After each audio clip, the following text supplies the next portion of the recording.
All right, what up?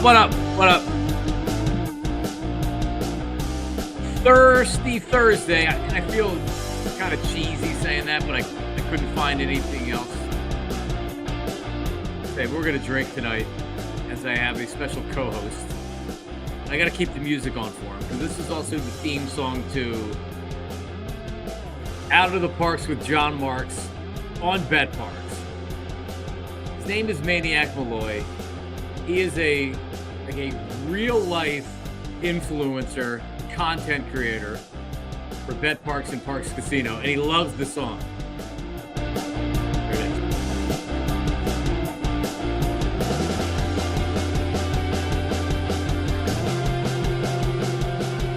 Oh, Johnny Marks! It's Marks and the Maniac! It's Thirsty Thursday! See, it doesn't, like, I keep trying to fade this out, and it refuses to. That was pretty good. Fade. No, it just dies. But I know, but it just dies. Like, it's not a smooth fade, even though I'm fading it out perfectly, like I'm running a board here. Like you're a DJ, like you're a real life DJ. So I can see you being a DJ at like a high school graduation party. No. I never wanted the. What was the name of the? The Pros was a local DJ company. The Pros. And you would get some fat guy that we always had somebody like Callahan's kid brother or something was the guy's never wanted to be a DJ. I would love to do a music, even like a weekend shift on a rock station or something. The one time I didn't work in sports radio. By the way, that's Maniac Malloy, everybody, from betPARX. Cheers, John. I am number one beer in the world here. Number one beer in the world, Modelo. Just letting you know. Is it really? Mm-hmm. Yeah, my buddy Clark drinks it. He brings it over. We had a barbecue last weekend, and he brought. He brings his own stuff because he wants to drink his own stuff, which I respect. So he knows I'm not a beer drinker, so I'm not going to have any good beer for people to drink. He shows up with the Modelo, and he has like a seltzer or something like that. So wait, back that up a second here. So you host. And you don't have any beer in the house? So if I come over... No, I have beer. What kind? I had Corona. I'm a Miller Lite guy. Yeah. And I had Leinenkugel. Well, we know you're a big Miller Lite guy, actually. Big Miller Lite guy, yes. Leinenkugel. So, and I was drinking Corona. I like Coronas in the summer. So once the weather gets warm, I'm a Corona guy. I respect the bring your own beer guy very much. Because I'm usually the opposite. I'm usually... You know how people steal cigarettes? I just steal beer. You know, like, I'm a magnet. Yeah, can I get one of those? And yeah, it's bad. It's a bad habit. But then you just gotta I'm more like I go crazy then. I'll get a keg like once every 3 months to make up for the 3 months of beers that I just bummed off my drinking buddy next door. You know? Yeah, it makes sense. That as long as you're not always be the one that's stealing beer. No, you take care of it. Anyway, sorry. I was just looking at my blood sugar, which may or may not be crashing. So as I was saying, so if I run out of here real fast to get sugar, you'll know why, and you'll have to just talk and do your rapping and stuff. I'll carry. So in 2007, it was right before I started working with Mike Missinelli. I was miserable working at 9:50 a.m. The ratings were terrible. I liked the guys that I worked with on the show, but it was just like you could tell the station was going nowhere. And like I was like fiending to do something else. And a guy who worked with John DeBella recently retired, 102.9 WMGK. He was his producer, and we were we shared like the same floor, and they were right down the hall from us. And I became friends with them. And it was before there were podcasts. So we started doing fake shows together, which were really podcasts, but we didn't know what to do with them. We literally were doing podcasts. You idiot! You could have invented podcasting, John. Legitimate. You idiot! We went in a production studio and we did a podcast because Brian was sending it to this program director in Atlanta. That's cool. So he was networking with him. So he gets a tryout in Atlanta. And he's like, yo, you're going with me. Let's go. Let's go get this job. They were hiring a morning show in Atlanta. They were only playing music. I think they had like one jock, but it was a music intense show. It wasn't a morning show. The name of the station was Project 961. It was owned by iHeart. And he's like, let's go. So we had overnight shift Friday into Saturday, and then overnight shift Saturday into Sunday. That was our tryout. We got 2 shows. I don't even know what time we started, if it was midnight or whatever. And we go down, we do the shows. The first night, we come up with a bit where, because he was married, we come up with a bit where it's like, who wants to go on a date with me like that next day? Because I'm from out of town or whatever.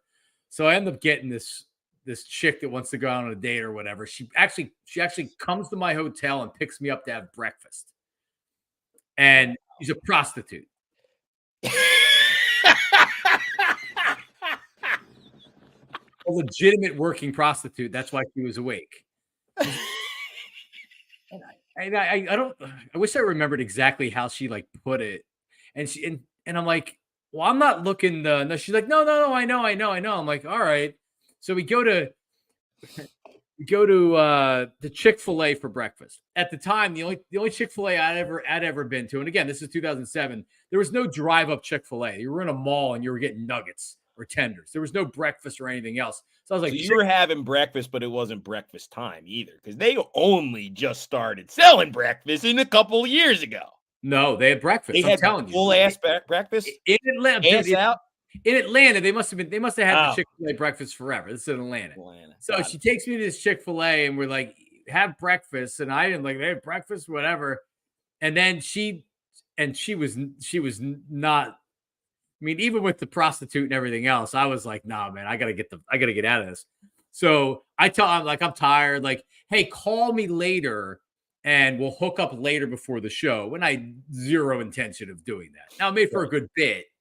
But yeah, so that's my experience with rock radio. He got the job. I didn't.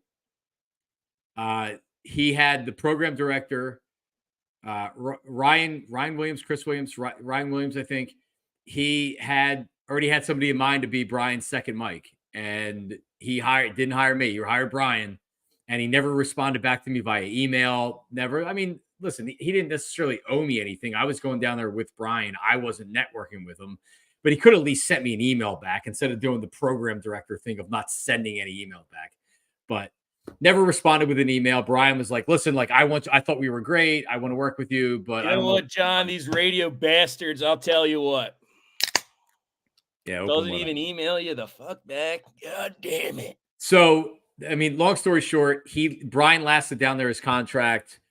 They didn't renew it. He got out of radio. He was selling real estate. He's from Pittsburgh. So last year I remember he was in Pittsburgh selling real estate. This is Brian. The dude he was working with, Jaffe, he lasted like another year down there. Then he was in Grand Rapids. This is how petty I am. I followed this guy that got the job ahead of me. I Googled him recently. Dude, you would have been living in Atlanta. What a shithole that is. Come on. But I always wanted to do morning radio on a non-sports station. I never wanted to do sports. I wanted to be the next Howard Stern, or I wanted to do President Steve, or yeah, we talked about this. Yeah. We have a lot That's of right this. on your podcast. I can't say that, but I am definitely influenced. I actually was very late to the game being exposed to Howard Stern and what really made him the man. And yeah, but I would love to be Howard Stern. Yeah, I don't like. I look back on him and I'm like, God, what an asshole. There's only one of him though. There's only one of him, but like the odds of there being. He's the greatest of all time. His show blows now. It's unlistenable. It's been unlistenable for years. But I always loved his audience and how he incorporated his audience and one his of your biggest influences. You could say for sure. Yeah, for sure. I lied to you too about tonight. I was coaching baseball. Oh, you were? Yeah, I saw you had the Mariners. I forgot I had practice, and then so you still practice. Up. We had about I don't know, 8 or 9 10-year-old, 9-year-old men. And this is the undefeated. This is the undefeated team before the playoffs. This is the undefeated team. Game 1. It'll be a Red Sox Mariners matchup. Couldn't be more excited. All right. I told him. I said, boys, that magic that Mariner magic, it ain't just going to happen. All right. You guys need to make it happen. Okay. Yeah. Okay. You guys are undefeated. It'll make one team's whole season if they beat you just one time. Yeah. So Don't let it happen. Don't let it happen. You guys are 12-1. That was the synopsis of my speech tonight, but so you scared them. So when they take the field next time, they're going to be spooked and they're going to lose. Yep. Play with fear. Good job. Well, Maniac Malloy, not a lot of fans out there of you so far. Oz wears it's the Maniac guy. Dude, I need to learn how to deal with the bad this guy sounds like as cool as Jock Itch. Let's go. Oh, I've been getting a lot of hate on the from the New York crowd. The comments on that one Instagram video I did. It's so funny when people go, like, when it catches in people's certain things online, and then it keeps us coming to the same group of people. And the comments, I love it. Say the worst thing you can, and John, please share it. I love it all. That's it. Just those two so far, and just both those two far. Both of those regulars will speak their mind, but I can tell you that Maniac Malloy and the rest of my betPARX family, Sam Stafford, Mark Feldman, Matt Alba, we're cooler than Jock Itch, motherfucker. Great. So we have Gina C, who says positive comment for Maniac. So we do have some fans out there. Thank you, Gina. Gina C. You know what? I got to ask you, Marks. Yeah. When it comes to the movie The Sandlot, yeah, who's the best character in that movie? And I'll go first. It's Wendy Peppercorn. All right. Well, hold on a second. I got to get some. Some love in here. Yes. Timmy, who's Tim M? Let's go, Tim.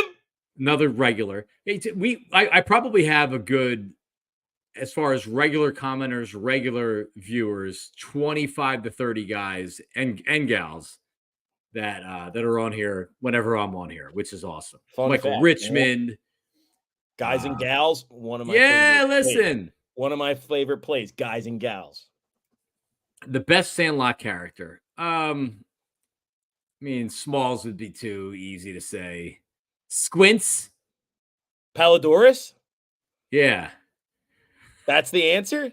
So I go Peppercorn, you go Squints? Well, I'm going through the characters that I'm trying to remember their names off the top of, like, it's been a while. But believe it or not, this is one of my wife's favorite movies, The Sandlot. She loves The Sandlot. Loves it. And we're now going through the sports movies with the kids. So, my daughter's 8, my other daughter will soon to be 7 and 3. But Mighty Ducks, they love. We've watched a couple of the Mighty Ducks. Little Giants, I'm like crying at the end of it for some reason, but they love Little Giants. We had to buy it because we rented it so many times. Yes, because you can't rent it for free. You gotta. It's like $3 to rent it.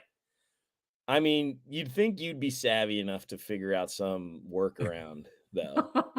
To get this bootleg pirated version of Little Giants. But no, you just buy it, you get it on the DVD. I have a million of those goddamn movies on my shit. Yeah, it's awesome. They love it. Mine, the one that Finn loved was fucking Lego Batman movie. And I was going around saying the words that, like, is actually brilliant film. Brilliant. Yeah. Lego Batman on there forever on the DVR. Fuck them. Yeah. Yeah, Vince is here, by the way, and he's a regular as well. So he's somewhere. Vince will be the deciding vote. All right.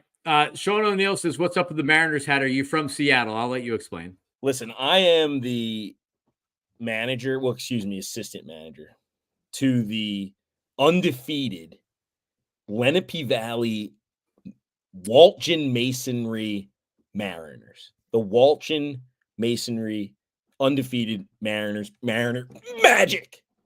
So that's 9, 10-year-old boys, men. My son is 8. He's the smallest flea on the field, but we're undefeated and we're heading into the playoffs. Just got off the practice field, cracking a beer, having a cold one with Johnny Marks. Well, Delco Steve is at a I like bachelor that party. guy, by the way. Yeah, he's awesome. How's he doing with the women? He's got a girl. He's got a girlfriend. He met. I mean, I would. This has happened throughout the course of your show. He met a woman and now he's dating her? They just started dating right when we started doing it. So we've been through the whole thing. So I remember it was like, all right, he was talking about the first date, and I'm like, is there going to be a second date? Is there going to be a third? Then it's like, all right, well, how many dates is there until you get laid? Yeah, got it. Right. And he doesn't like to talk about that kind of stuff, so I stay away from it because that makes him uncomfortable. I'll talk about it. I talk about my sex life with my wife, and I am risking divorce, so I don't do that anymore. You think I'm kidding? So there are a number of you would think that having worked at WIP in 97.5 The Fanatic, that if I say things on the air, that it would get back to my wife and she'd be pissed because I always say stuff on the air, but I train my audience to, like, I would have to say it sometimes on the air. Don't text my wife. She's going to take it out of context. She's not going to get it. She's going to get pissed. So if I'm telling a story, don't text my wife. So they learned and they didn't text her, right? But with this new thing, a lot of the people from the community, like my kids' friends, like parents, are like, oh, John's on YouTube, not really knowing what I do, right? So I'm talking about I shouldn't even mention this. No, I shouldn't mention it, but I was talking about something, and I got back to her because one of her friends was listening, and she was like appalled by it. And no, like legitimately, I'm like, oh, come on, like there's mind your own beeswax, lady. There's nobody that's listening that takes anything I say very seriously. You know what I mean? Like, I'm just talking. All right. Everything's a radio bit to me. But to her point, my wife's point, like, I needed to evolve past talking about, like these are like people that teach my children at school. Talking a little bit. So if I ever get back on the radio, all those rules are off, and I'll do whatever I want to. But in this setting, I have to be careful. I had a funny one happen to me, actually. I'm pretty proud of this. Yeah. So my son goes to St. Andrews, biggest archdiocesan school in the area. Okay. Big school. Great principal. What's his name? Mr. Sikora. Mr. Sikora is from Texas. He's a real stand-up guy, kind of talks like this a little bit. All right. How you doing, Mr. Malloy? How are you? And he's the president. I mean, he's the principal of this big-ass Catholic school in Newtown. The other day, he runs the car line on Friday. Oh, I'm in the car line every day, bro. Picking him up, and he's running. And so it just so happens, like, I stop, like, right where he is, and, like, I in the order of, like, sometimes you're the first car, you're the middle car, you're the back car. So, like, I stop, like, right next to him, and Mr. Sikora pops his head in. He's like, I didn't know you were a celebrity. I didn't know you were famous. And I was like, no, no, I'm not at all. What do you mean? He's like, hell, I just was on my phone here the other day. I get this thing pops up talking about day drinking. And I start sending it to all my buddies. And then all of a sudden I see that's Finn's dad. That's Finn's dad. So he was sending out a reel that I was into his buddies about the day drinking guy. And he realized it was me, the guy. Well, you went viral. And so that's what you are, is you're a title. You are a live in the flesh content creator for betPARX. You're an influencer. And the only influencer I knew before were with big butts and thongs and everything else. They influence guys following them and everything else. But so let me ask you, how did you get into being a content creator? Because what you do for Parks, and I have a couple of examples or whatever. But you are constantly making content, not only for betPARX, but for Parks Casino, the actual casino, for the website, for the social media channels. You are, and I can tell you this from doing radio for 48 weeks a year for 20 years, man, like it's hard to reinvent the wheel. You know what I mean? Like constantly having to come up with new stuff. Now in sports radio, it's easier because you have the Eagles and you have the Phillies or whatever else. But it must be really difficult to constantly be coming up with content, and everything that you do is really, really good. But so how long ago did you get into keep this? going, just keep going a little bit more, a little further. Yeah. On, Well, like, going. What else about me do you like?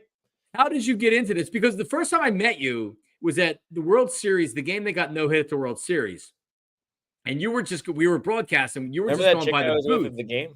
Yeah, you were with I don't remember. You were with some girl at the game. And you just went by, and I like shouted you out, and you were shocked that I knew who you were. Oh yeah, but I knew who you were because I was like, I followed betPARX and I saw the stuff you were doing, and I was like, this dude's really fucking talented. Like he's funny and he's really talented at what he does. All right, so like, take that, Oz, or whatever your name is. Say I stink. How did you get started doing this? All right. So it goes back to the girls in the bikinis. Remember, you were just talking about the other influencers, yes. Right? This is how it happened, Johnny Marks. What happened was the country locked down. We went into COVID, okay? Everybody kept asking me to get on those goddamn happy hour Zoom calls. Let's play trivia together. Let's do this together. Hey, we're having a happy hour tomorrow night. So I'm doing one of these things after another, one of them after another every night. So I just decided one night, I said, you know what I'm going to do? I am going to go live on Instagram, and anybody that wants to talk to me during the pandemic, jump right on and just talk to me, and let's just fuck around. So I started doing that a couple nights. I'm like, oh shit, people like actually give a shit. So like me with everything, I go 150, 200%, like full fucking bore, no stopping me, blinders on, go. So I decided to just turn that into a full ass Instagram live show. And I would advertise it for like a week every Thursday at 9:00. 9:45 it was. I would go on, I would do the latest like TikTok dance to like open the show. And then I would start bringing people on. And I always love what Anthony Gargano did with the 5. Remember, the 5? Yeah, sure. Love the 5. So I would base every episode off of a 5. And I would usually have like a person.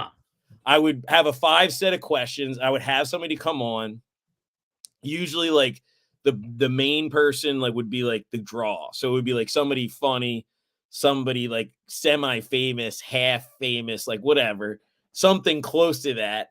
And then after that, then any regular person that wanted to join the Instagram live could join in and take the same, give the 5, because you want to outdo the next person. Right. And then I would give away shit. I would make up that I had sponsors. I'd say I was sponsored by a whiskey company.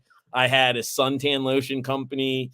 I just was making all this shit up. I was losing my mind like everyone else in the pandemic. And so then like, So I was like, this was pandemic. So you started this during the pandemic. Yes. I would go on Instagram live and I just would create my own show, basically. Right. Okay. But I would get like anybody that I could. And then I started to be like, oh shit, like who can I not, like, I don't know a lot of people that are interesting. Like I know a few. And then I'd have my friends come on, and we would all be drinking and having a good time. But then I started getting like strippers from the local strip club, my favorite strip club, Double Visions. They would come on and they would be like fucking wild. And then I would go tell everybody to go comment on this porn star's Instagram. And I do miss the pandemic too. I do too, Tim. It's the best comment I've seen all day. I saw this rapper girl talking about it from Philly, Lee Mason, the other day. She was like, he was kind of sick. You'd like stay inside, but you'd be outside the whole time. You'd be inside, and then you would fly away to somewhere for like a week, come back, stay inside, but you're actually outside. It was good. But yeah, no, then I would start to I had them all go comment on like a porn star's account. And then she Instagram messaged me. I'm like, hey, can you come on my show? And they do it. And then I'd have this person or that person. It would be a good time. Wow. So that's how it started. And I was just about to give up on it because I was like, the pandemic was over. And it's like, oh man, do I have to? So what were you doing? When the pandemic happened, what were you doing as a profession? I was a recruiter. So I was a headhunter for telecom community companies like Comcast, Verizon, T-Mobile. It was a good job. I liked it a lot. It was fun. I made good money, but this is a little bit more leisurely. So you start doing these Instagram live shows, and then from there, how do you get to? So becoming an influencer, like you said, is you just have to one day just really believe it and just start and tell somebody, you know what, buddy, I'm an influencer. And then you're an influencer and you're done. There's no like Cosa Nostra, you getting induct, you know, whatever. Or So like who hired you? Because I remember Natalie went to betPARX after she left Miss Anelli's show, and you came not too long after that, like maybe 2 years after that or so. So a guy that had just got a job at BSing, Matt Alba, you know Matt. Yeah. Matt got a job at BSing. He was seeing all the shit that I was doing with the Instagram live shows and like talking about gambling, talking about dumb shit, like whatever. And he was like, you'd be perfect for this job to work at Parks Casino for betPARX. This is perfect for you. Why don't you just do like 1 or 2 videos? If you can show the people I work for that you're actually good at this shit, we can do it. So then I had a golf outing that my buddy threw every winter. It was always like frigid cold. It would be the ice outing. Like we'd golf at the end of November. And at that one outing, I went there with a promo code and I got like out of like the 100, whatever it is, it's usually like 150 is like the most you can get. It was like our own put together outing. So there was probably 100 golfers. Probably got like 48 guys to take the code for betPARX. And they were like blown away. They were absolutely blown away. They're like, who the fuck is this guy that just got 50 people in one day to sign up to use this app? Like we haven't done that ever. And that was it. So then I started flirting with them a little bit. I'm doing videos for them for a couple $100. Right. And then I appear in a Barstool video with my friend Adam Ferrone, who works for Barstool. And they were really upset because Barstool has their own sports book. Yep. Well, they did. So betPARX it was actually called Park Sportsbook. And it was about to be called betPARX. And they were kind of like, yo, what's up? Like, what are you doing? Like with the Barstool stuff, like that's not good. And I was like, what do you mean? That's fucking great. I want to work with you guys. Like they're enormous. Like, what are you talking about? You're fucking wrong. And it kind of pissed me off, actually. Right. And I was like, you don't know what you're talking about. And they were kind of like a little bit not that happy about it. Sure. And so I just like used it to my advantage. I was like, you know, all right, well, yeah, you know what? Actually, Barstool wants me to come aboard. And all I have to do is meet Dave. So you think you guys can get me a full-time job at BSing? So you bluffed them? Harder than ever before. The biggest pump fake. The pump fake. Hail Mary! Psych. No, but seriously, like they love the shit you're doing, and they don't have to like if they're just paying you like forever, like whatever, then like what do they care? But then when they realize like, oh my god, we could lose this guy. We don't want to do that. Yeah, so you properly use leverage. You leaned on them a little bit. And look at you now. You're riding horses for for what is it? Parks Racing? Yeah, now it comes full circle now because now I get to do other stuff within the actual casino. And like it's so fun. I get to go to like an adult what are they like amusement park like every day, basically. Yeah. If you want to find the fun, you can find it. Wow. Well, there you go. And you're also a former rapper. No, I'm not a rapper. I was. Well, my buddies were rappers. I was the guy that sold the T-shirts and got the crowd hype. You were a Flavor Flav type. Flavor Flav, dude. What? Well, Flavor Flav's the best hype guy ever. Yeah, I guess I was Flavor Flav. Don't think you see. You're not old enough. Like Public Enemy, Chuck D, or my idols. Really? Chuck D's the best rapper ever. No, I was the white kid in 7th grade that had the Fear of a Black Planet T-shirt on, and you know the white people were like, "Oh my god, what are you doing?" Yeah, no, like Flavor Flav was it was actually a great move by Public Enemy to to get him a part of it because Chuck D's very serious, and Flavor Flav isn't. So I think a lot of people that didn't grow up with the music think of Flavor of Love, Flavor Flav, with Bridget Nielsen, who was always drunk smoking He was cigarettes. actually the greatest hype man ever.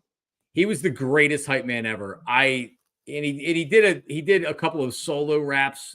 They usually gave him one song each album. Like 911 is a joke, Fear of a Black Planet. But oh my God, I have the Public Enemy shirts. I was going to wear it on to we have in Collegeville, there's a Memorial Day parade. And I was wearing it. You're rocking the Public Enemy shirt. Well, I was wearing a Green Eagles like autism t-shirt, and my wife's like, "You gotta wear red, white, or blue." So I'm like, "Oh, you're right." So I put on the Public Enemy t-shirt. She's like, "You're not wearing that." I'm like, "All right." You've probably gotten so many high fives for that, dude. I wore I had a Sublime shirt on at a kid's birthday party a couple weeks ago. And I'm telling you, like 5 dads were like that t-shirt. And I'm like, oh, so you smoke pot if you're telling me that. What's the song from Friday Night Lights by that's Public Enemy? It's when Friday Night Lights? When Boobie Miles is like running. Yo, the Terminator. It's the Terminator, that song. Terminator exit. Go, go, go. Yeah, Terminator X to the edge of panic. Dude, I feel like I'm at a goddamn fucking St. Jude grade school dance when I hear fucking Public Enemy, dude. So good. Yeah. Did you go to grade school dances as a kid? They didn't have them. You're not in the. Are you indoctrinated in the Catholic? I am a agnostic Catholic. If that makes sense. Did you go to CC? Were you part of CYO or not? I went to CCD. But you weren't. You didn't do CYO sports. They didn't really, because they had like in CYO dances was where it was at. No, we don't mess around. We didn't mess around with the Catholic school kids. St. David's was my parish. We didn't mess around. Archbishop Wood or McDevitt were the Catholic schools or LaSalle, because people went to LaSalle. McDevitt and Wood always had the hot chicks. And McDevitt's that 86, right? They got rid of McDevitt. Not enough people going down there, I think. No, they just closed it within the last couple of years, like last 5 years. My mom and dad went there. Class of McDevitt, class of 69. It's my dad's year. No shit. Upper Moreland, class of 69, graduated with Jill Biden. She went to McDevitt? No. Upper Moreland. No. My dad went to Upper Moreland. Same year, different schools. Okay. No, I thought you said they went to McDevitt. Come on. No. But 69. We would know. 1969. And then my dad graduated from high school, and he hitchhiked across America and was gone for like 9 months. Didn't tell my grandmother. He just left. See ya. Peace. Yeah, I mean, that's what they did back then. Yeah, and it was like totally normal. Totally normal. Was it 8-9 years ago? Yeah, no, I was at a 8-9 years ago. Bullshit. No way. That's so how about not this? 8 or 9. Dude, do you realize time, especially with the pandemic, what we think happened 3 or 4 years ago, you always got to double. School was closed in 2020, effective at the end of the school year. You Googled it? 2021. Go to hell, buddy. Well, Maniac's a prepper, so you can't mess around with any Catholicism in the Philadelphia area. Yes. Yeah, for sure. So I was at a my buddy Ronnie Lamonaco, who is the guy to door and window family. Ronnie is the son. Ron Sr. and Fran are the elder statesmen of the company. But Ronnie does a lot of day-to-day stuff. It's a family-owned business. So let's broker a deal with them for me to do a couple social media videos. You dude, break yourself off. Break yourself off. Listen, a little bit, listen. I did commercials for him. You the Maniac.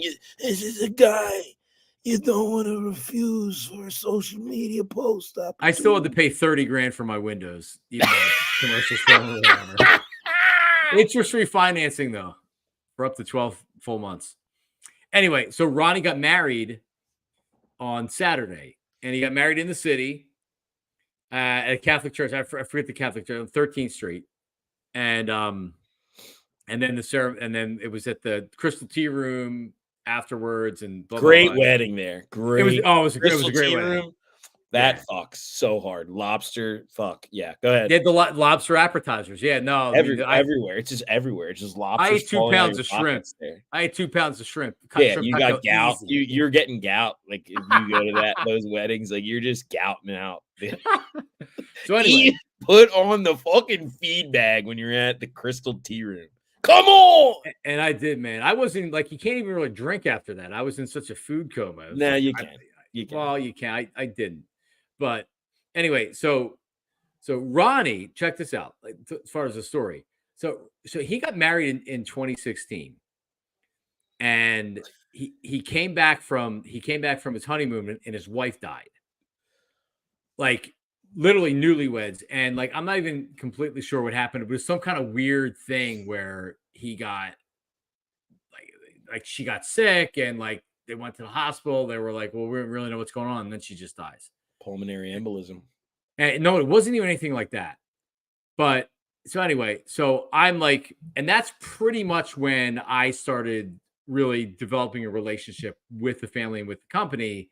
So like you put yourself in his shoes, and it's like you just got married. You just went through the whole process of planning a wedding, having a wedding, a honeymoon, and then your wife dies. You're thinking you're going to start a family, and to go through that, and then to finally now in 2024, 8 years later, and like for years he didn't date anybody. He started this thing for his wife Michelle, and it was called Michelle's Angels, where he would randomly select people and do something for them, like pay for their meal in a restaurant, or like he'd be behind somebody in line and be like, how much is that person in line? He did it all the time. The Philadelphia Inquirer wrote about it. I mean, this is like the best family, the best dude. What does this have to do with what we're... I don't know what we were talking about. We're talking about Catholicism. And I was just at a Catholic wedding.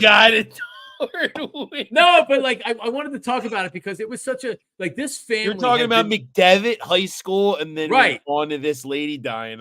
Yes.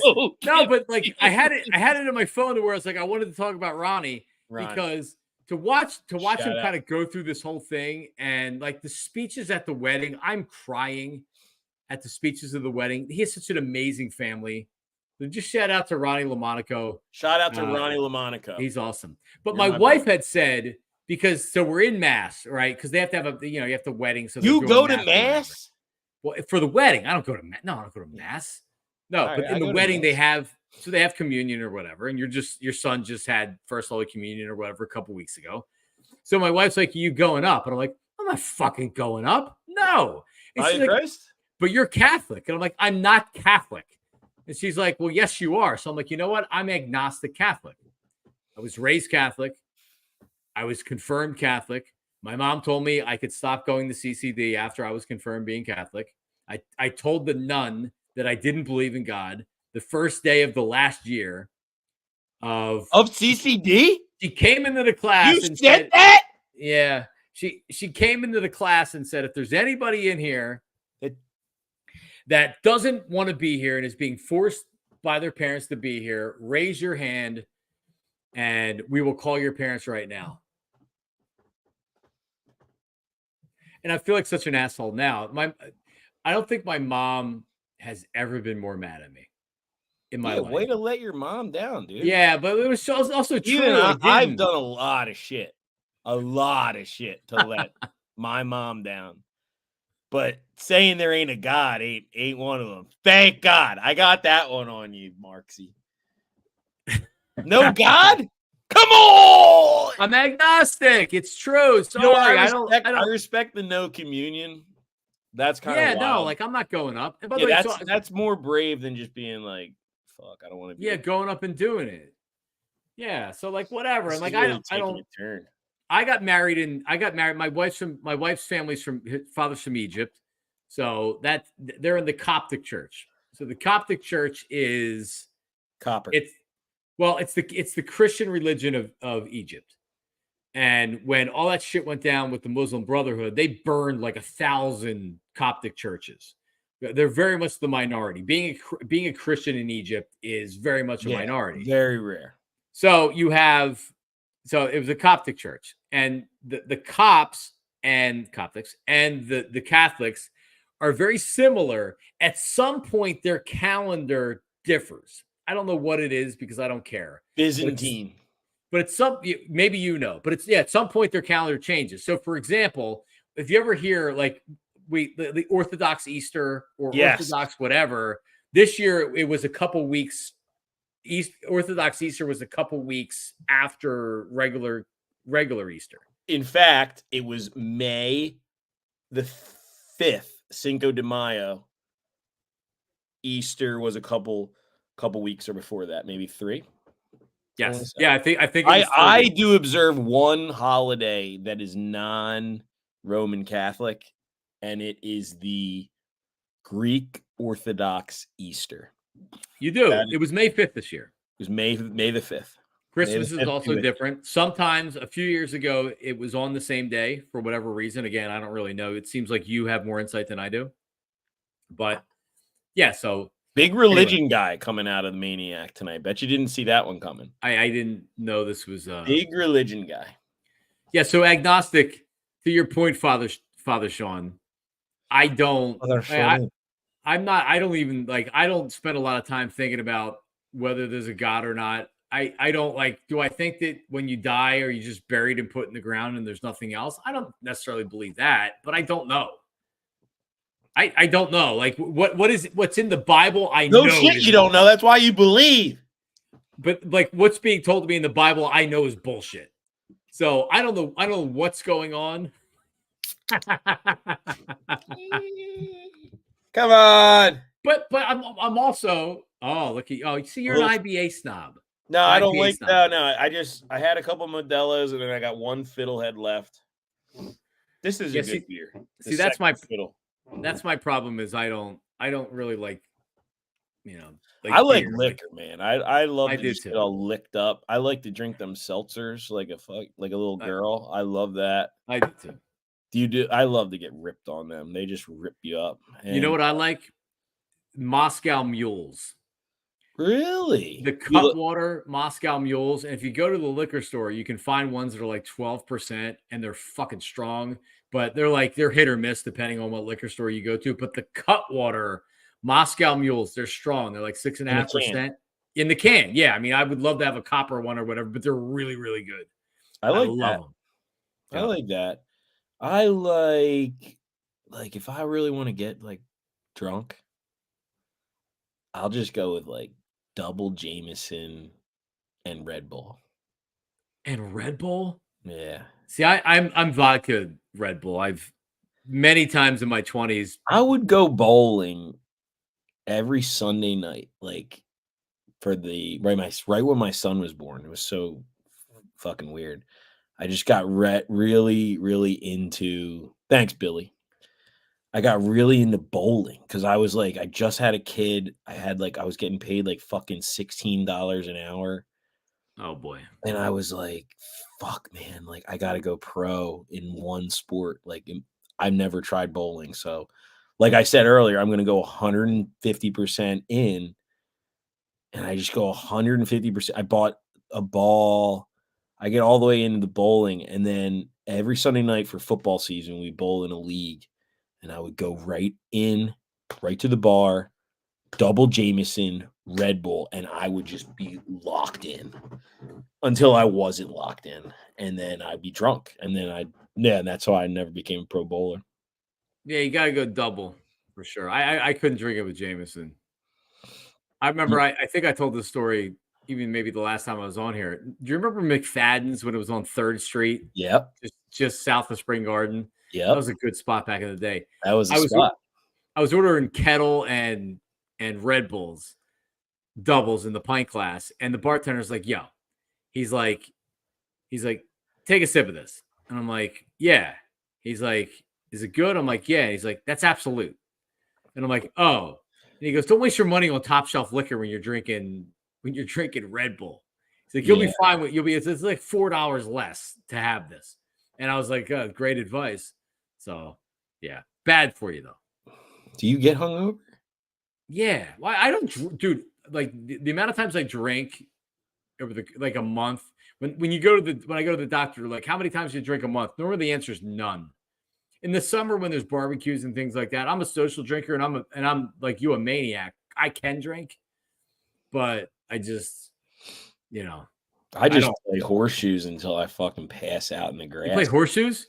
Yeah, dude, I'll play fucking horseshoes tonight. You want to come over? You have horseshoes in your backyard? You have a Oh, pit? hard, You have a pit hard, with the sand? harder than a bitch. No way, man. And all my neighbors do too. We fucking duel till Oh we my. fall down in the grass and fucking sleep out there. My grandmother had Bags, I'll bag you up. a horseshoe pit in her backyard, and every time we go over there, we played cards after dinner, and we Cards. play horseshoes. I play cards like since I can remember because of my grandmother, my grandfather.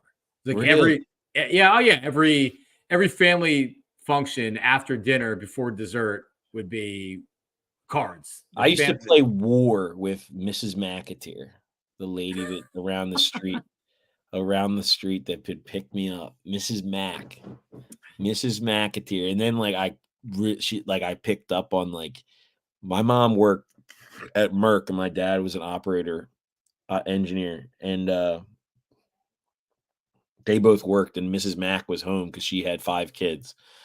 And no, 4 kids, and I was the 5th McAteer kid because I was the youngest. Whatever, she knew that I would like if ever I wanted to just get out of school, I wouldn't even go to the rummy. Rummy, that was another game that me and Mrs. Mac would play together. Rummy. She taught me how to play rummy. She taught me how to play war. I could probably play war easily, but yeah, rummy, no, I don't even remember. My grandmother taught me to play gin rummy. But I would go to the nurse's office and be like, I need Mrs. McAteer to come pick me up. I'm sick. And they'd be like, all right, fine. And she would fucking fly down, grab me, go home, cup of tea, and a game of war. Dang. And I would do it all the fucking time. I would skip out of school. It would get to be ridiculous. Yeah, they played pinochle, which Pinochle? I don't know that. well, I learned how to play spades. There's a special deck. Pinochle decks have more face cards. I think it's so funny that you used to deal blackjack. I did. I gotta get you a tryout. We could so easily do that. We just haven't done it yet. Well, no, because we originally said that during All-Star break, when it's slow in July, we'll do something like that.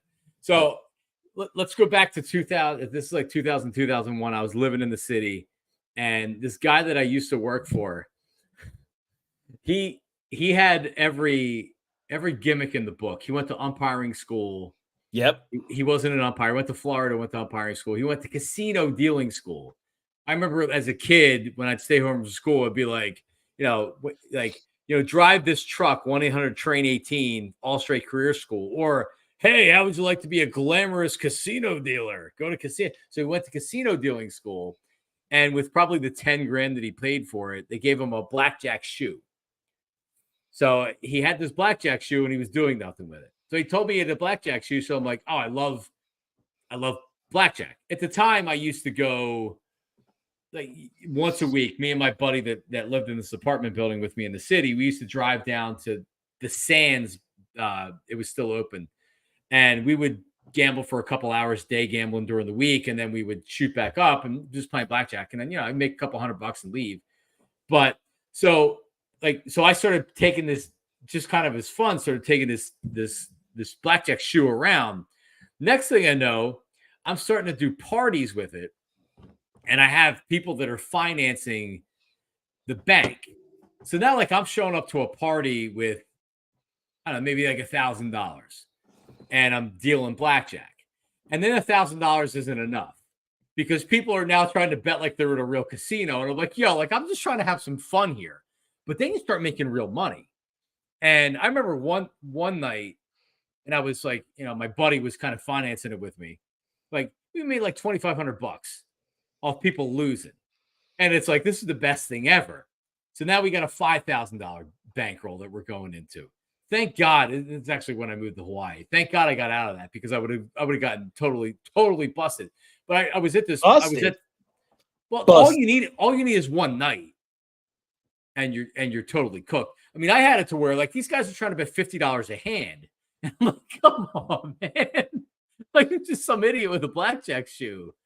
But yeah, man, it was fun, and I can deal blackjack. And I have a mechanical, mathematical mind. We like should that go too. back to that. If another COVID happens, since we love COVID so much, that's what we're doing, Johnny Marks. Me and you, we're going underground blackjack ring. Well, and then Boiler Room happened. Was it before or after that? Was that not Boiler Room? What's your favorite gambling movie?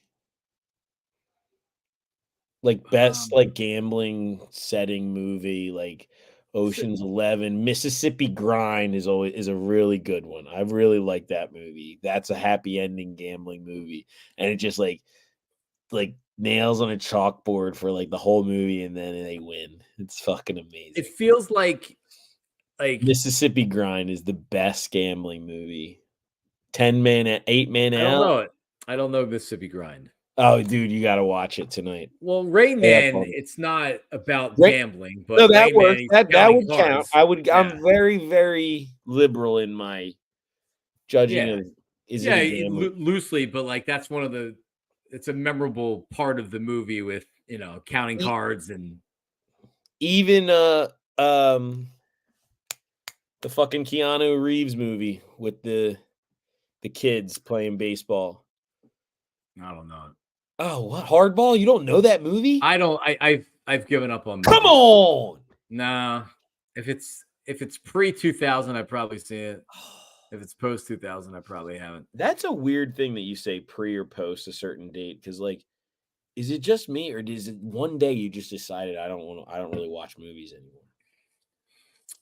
Did that happen to you? Because that happened to me. I used to be able to watch a movie a day, like easily, the same movie.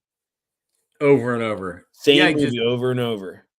I just don't watch them. I don't know what it is. I can barely fucking watch a movie. If your show doesn't have 48 episodes or more before I start it, Rounders, great movie. Yeah, see, Rounders when I said Boiler Room.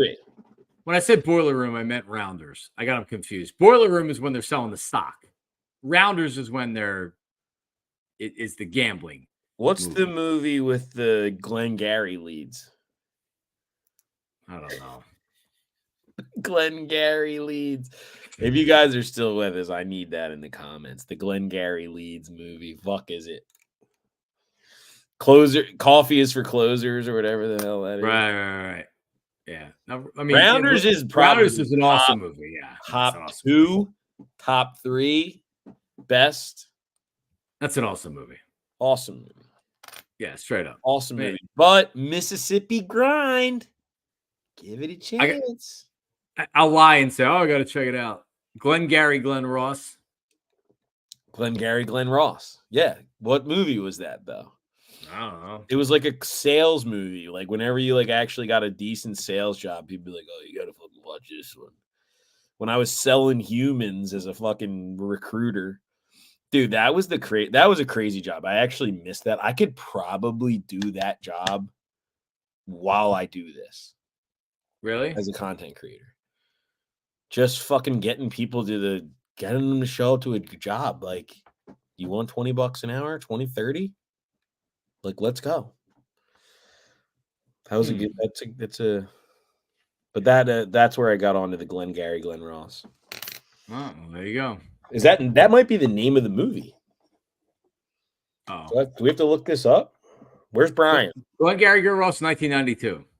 So that is a movie. That's the title of the movie. Al Pacino, Jack Lemmon, Alec Baldwin, Kevin Spacey. Listen to this freaking cast. Holy shit. Oh, it's amazing. You've never seen this? No, I mean, like. I need the Glengarry leads. Coffee is for closers, Marks. Well, Al Pacino is completely overrated, but I don't know how he was in this. ABC, always be closing. Yeah. Was he playing the one Al Pacino character, or was he going outside of the... I think he plays himself in every movie that he's in. He plays the same thing. Yeah. the same thing every time. How do I get that? Just play the same character everywhere you go. You do. It's what you do. Oh my god, fuck, dude! All right, well, I'll end up in a movie when I'm 45. I could totally see that. You watch it. You change professions in your mid 40s, and all of a sudden you're because I want to be a QVC host in my 50s. Actually, I'm not going to say I've had some interest, but I've had somebody say like, "Hey, I think you'd be able to do it." What was it for? Somebody asked me to do something where they just gave me like some item and like talk about this for 5 minutes, like you're selling it. And I talked about it for 5 minutes, like I was selling it. When I was younger, I would watch it like home from school or in the summer. I'd watch QVC, and then I would call up and be like, and then prank call them. I'd be like, "Hey, what's the item of the day?" Did you call TRL too? I called everybody that had an 800 number. I got literature sent for everything on TV to every one of my friends. Allstate Career School, CHI Institute. What else do we have? Anything. But anyway, like because all they do is, and the person commented to me, it was a talent agency. The person commented to me like, for like you were really good at doing that. I'm like, right. Well, I work on the radio, so when I'm doing overnight shift on national radio, I don't even know what the fuck I'm talking about half the time. I'm just talking. Like I can't stop talking. If I have a 20-minute segment on national radio with no phone calls and I have a board op back there that won't speak on the microphone because he's scared, fuck am I going to talk about? Right? So you talk. And you're talking about a grill or whatever. It was an indoor grill that was non-smoke. It was almost like a griddle, but it had anyway. And I just talked about it. And I was talking about how like, after I get home from a long day of work, I want to still eat a good meal, but I don't have time to go out and start the grill up, but I want a steak. And like I talked about how that you can do all this different stuff with it or whatever. And it was like I didn't know if it was good or not. I just said it and they're like, wow, it's really good. And so anyway, in my 50s, so I can't do it right now. But like 5-10 years from now, I could totally see myself Home Shopping Network, QVC. Wait, can I do it? Yeah. Now? Sure. They were just actually, and I do you know this? Maybe I do kind of know this. I got to pull it up. Michael Richmond. I watched it not long ago. I actually know a chick that works on QVC. She has huge knockers. Huge. Sure, she appreciates you saying that. QVC guy falls off. Yeah, that also helps too. Here it is. She's got the so hold on. This is not, I guess I can share the screen here with us. All right, shift. Man, you're like the producer here. I am. It'd be nice if I had a producer, right now, but I don't. Because it is very, very popular. We're going to go to the phones. Hi, you're on there with Lisa and Kevin. What's your name? Hi, Lisa. It's Renee from California. I don't know what. So they're trying to sell this ladder. Kind of give us a look at how to use the ladder there. Yeah, like you have this at home. You need to get up to that window. How do you get up there? And everybody wants this ladder. I live in an apartment with dusting, vaulted ceiling. Oh my God. Okay, we're going to make sure that Chris is okay. And that has never happened. Dude, sue the fuck out of QVC on that one. Floor up there. Ruptured L3. L4. I know. Yeah. L3, L4, they are blown out. We are going all the way. So I could sell some stuff. Do you ever see the guy? I love selling. You've done a great job in your career of selling.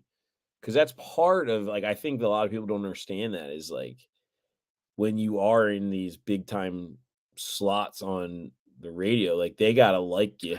You got to be a salesman and get them to be like, hey, man, come on. You got to sponsor the show. Like, it's pretty, you're like, that's like pre-influencer shit.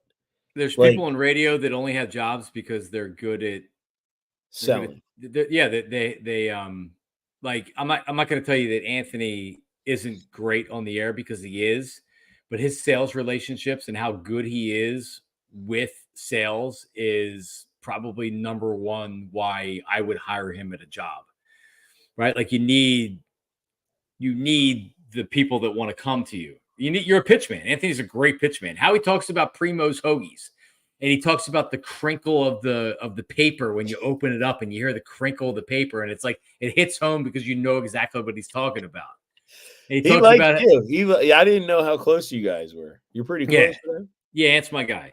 And how his aunt Cookie used to take the Primo's hoagies had so much meat on them. You could take the meat off a hoagie and you make could make a second sandwich off of it because there was so much meat on it, which is true. It really is.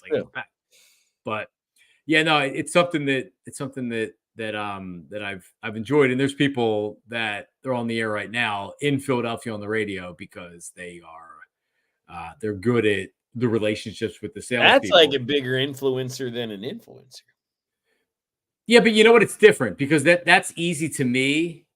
I love doing live commercials. Why is it so easy? That. I mean, you know what it is? You can quantify the data and show people. No, you become a customer. Got a door and window. They did all the windows and doors in my home. They're a family owned and operated business. Do I want to go to a national chain that don't give a shit about me, or do I want to go to a national, or do I want to go to a local company that's been in their family for generations? To where I can call if there's a problem and talk to the fucking owner of the place, right? That's who I want to deal with. Sure. Dr. Pastor, who's my dentist and also does like sleep apnea. I'm a heavy fucking snorer, man. And you are. I am. And Dr. Pastor eliminated it with a dental device, with an FDA approved dental device. I gotta meet with him. I gotta meet with Glatt. Let me get the guiders lined up. But first, the snoring guy. I've actually lost a couple women over my snoring. Dude, if I would have known how easy it was to get rid of it. This one fucking chick, she would always wake me up in the middle of the night. And I finally I got to be like, yo, did you just I was waking up. They gotta kick you all night. Waking up. And I'm like, why the hell am I waking up? Because I was snoring. You have sleep apnea. And she was shaking my ass to stop snoring. Yep. But she wouldn't admit it. Because I would finally be like, yo, are you touching me to wake me up? And she'd be like, no. She'd lie about it. Do you know what sleep apnea is? You stop breathing. You stop breathing, right? So they give you this. It's very easy. It's an in-home test that goes around your finger, and it identifies how many times you stop breathing during the middle of the night. And I had mild sleep apnea. I was a heavy snorer, but I had mild sleep apnea. But it was still something like 40 times over the course of sleeping where you stop breathing for, I forget how many seconds it is. Heavy sleep apnea people that die, obviously have it worse. But it was as simple as putting the mouthpiece in and boom, gone. Wear it every night. I had a CPAP machine for almost a year. Have you taken a test? Yeah. With the mouth guard on? Yeah, they give you a they do it. Yeah, they're like, you got to do that content. Tell them, give me $500. Done. Well, no, I mean he was an advertiser on WIP before I left. So fucking that was his campaign, but it worked, and it his phone rang a lot. Have that shit. Well, his phone rang a lot because everybody can identify like you. And it really is, like I was saying, I actually use it and it's worked. Like you were saying with the chick that was kicking you or whatever because you're snoring. Imagine sleeping next to the same woman every night who I'm literally, and she's not when she gets woken up. Listen, if I'm getting laid, I'll just go in the other room and fucking lay down and shut up about it. Well, believe me, I had said I'll go sleep downstairs, but it's so easy to go through. Anyway, so yeah. Reggie White died of sleep apnea. Wow. He did. It's true. Michael Richmond is correct. And by the way, someone brought up Dr. Glatt. Maybe you did. Dr. Glatt passed away last week. Oh, my God. I didn't even tell you that. Yep. 61 years old. Rest in peace, Dr. Glatt. What am I going to do? I got a phone call. We were talking about it. Yeah, you need hair restoration. Do I?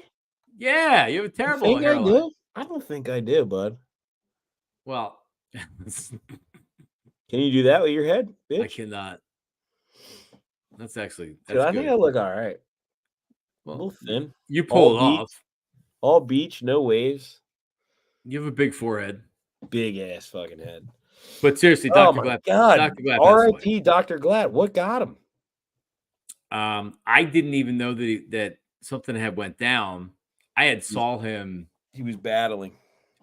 No. So, and I don't even know I don't think it's really public yet. All right, don't say it then. Well, no. Like he had gotten. Well, this is public. He'd gotten sick. He got diagnosed with leukemia. Oh.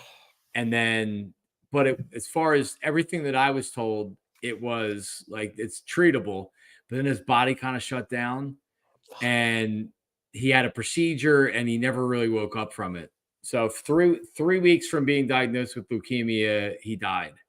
And this was last week still? Yeah, I guess it was. It was like last Tuesday. I got a call from one of my buddies that was like, "Hey, Dr. Glatt passed away. The memorial's tomorrow." Because he's Jewish. So you need to bury you in the ground immediately. Right away. Right. So I got to get like in there. 3 days max. Well, it was the next day. He passed away. I think it was Tuesday morning. It might be 2. Is it 3 days? It's 2 days. I believe it's 2 days. It's 2 days. Sit and shiva. Yeah. So I got a call at like 6:00 at night, and the service was the next day. And it was so everybody thought like Dr. Glatt's obviously a hair guy, and I talked about it on here. And he was a plastic surgeon, but he wasn't a plastic surgeon that was doing like boob job after boob job, right? This dude actually was he was like of the burn unit at St. Christopher's Hospital. Damn. He was like in charge of that. He used to go to third world countries when they would have natural disasters, and he would piece their faces back together. Yes. Yeah. I banged a chick that used to work at St. Chris, but damn. What's this? R.I.P. Dr. Glatt. Fuck. I thought you were gonna say that you that had a face that needed. I had a face that Glatt should have got a hold of. We do need a Herb segment. We need a Herb segment. We do. Yeah, I was just see. I'm trying here. I know. Well, listen, we're gonna wrap it up. That's a shame, man. First, you hit me with what was his name? Bevilacqua. Ronnie Lamonaco, my guy. Yeah, Ronnie Bevilacqua. I'm so happy for him. Story. What's what happens when you drink and you go on the air? Ronnie Bevilacqua and then Dr. Glatt. Yeah, by the way. Poor Dr. Glatt. No, but seriously, so you Dr. Glatt's. It's not funny. Dr. Glatt's brother was the president of the Jets for a while. Neil Glatt. Now, it wasn't the football side. But he was the president. It was like the business side, but he was the president. So I got to see him. It was weird. I met his dad. I met his son, and I went up after the service or whatever and introduced myself or whatever. And he's like, yeah.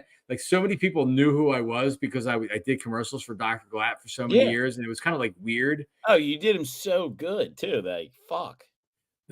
So I actually the same morning before I went, somebody at the grocery store was asking. So I said to him, listen, like pretty much everywhere I go, I get people that are asking me about my hair, and I'm like, this is weird, but your dad's always gonna like live with me because people are always associate me with your dad and the hair restoration. Clip off a little bit of hair and like put it in an urn and just give it to them.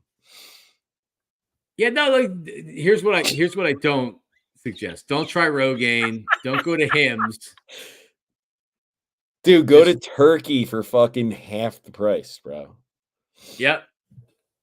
No, it's more than half the price. Sorry, Dr. Glatt. My brother-in-law actually was talking about going to Turkey. Dude, I'm not going fucking anywhere. My hair hair just shave your head, dude. Yeah, but you pull it off because shave my head, dude. Yeah. Should I just shave it? I've been wondering what the buzz would look like right about now. I think you'll be all right. Herb just texted me back. I'm trying to get laid out in Ohio next week. Big week for the that's right. You're going out next week. Big week. A full vacation paid for by work. Going out to the How many days are you out there? Wednesday, Thursday, Friday, Saturday, Sunday. Really? Going to see 70 of the world's greatest golfers. The Memorial. for fucking 4 straight days of nonstop up your ass golf ball action. It's going to be fucking electric. Wow, look at you. I'm fired up, dude. I have a lady friend that might meet me out there. Really? Did you meet her on Craigslist? What's going on? No. We go back. We go back far. She just happens to be displaced right now. So Turtle Power asked the Dr. Lowell Meyerson. I'll give this. He's the fanny doctor. FannyDoctor.com, yes. I probably need to go to him. I've had hemorrhoid problems in the past. You have? Yes. Jesus. Oh, yeah, big time. I have a hemorrhoid pillow upstairs that I had to put in the car because I was in such... Damn, it's really that... Okay, so I'm not that bad. If I don't need a fucking infected. pillow, I'm not going to talk to a doctor about it yet. It got infected.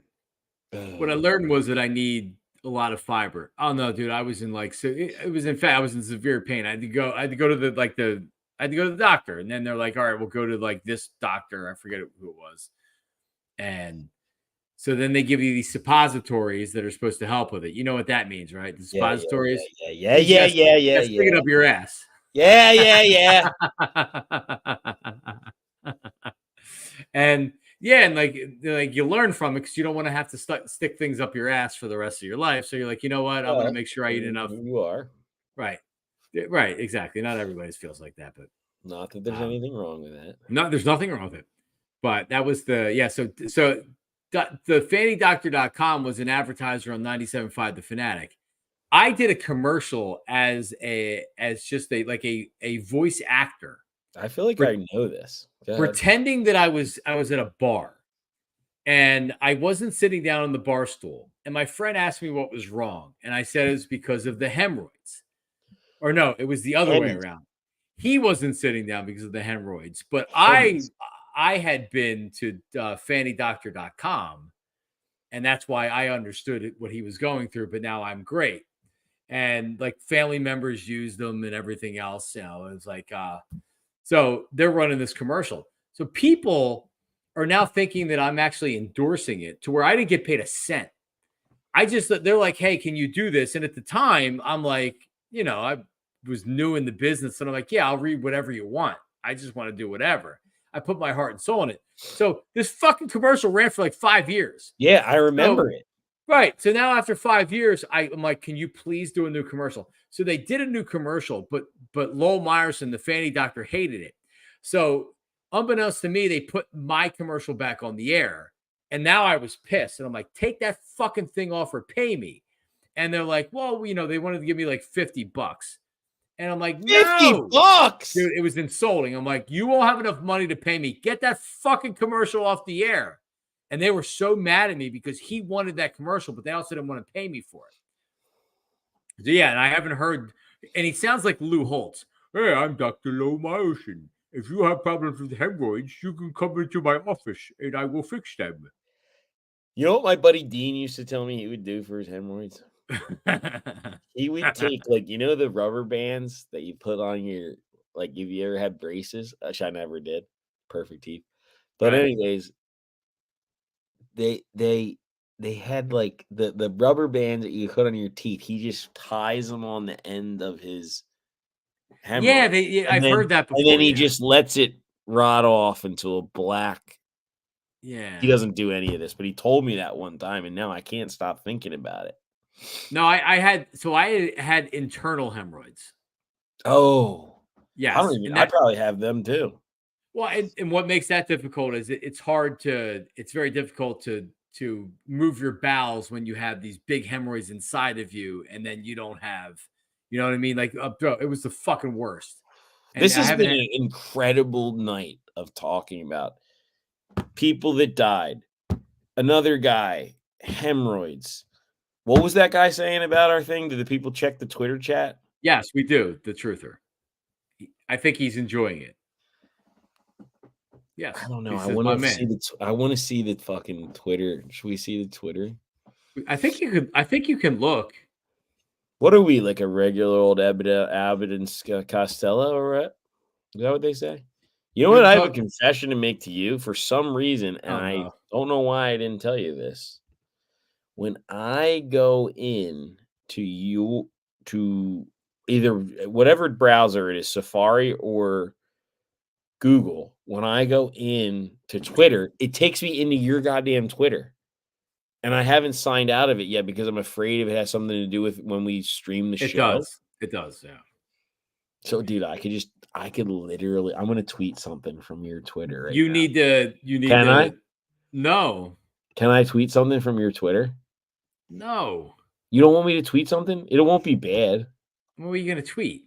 I don't know, like Maniac Rules or something. So the last time that happened to me, I left it open at WIP, and Howard. Yeah, but you're not like leaving it open here, technically. No, I mean, like you can do whatever. I trust you. But Howard started tweeting these things out, and I called in on the hotline, the WIP, and they put me on the air. And I'm like, "Yo, Howard," because at one time Angelo put Howard's number on his cell phone on the air. Like he literally just gave his number on the air, and Howard had to change his number. So I threatened Howard. I'm like, "Yo, you've had your fun. I didn't sign out on Twitter. You had your fun.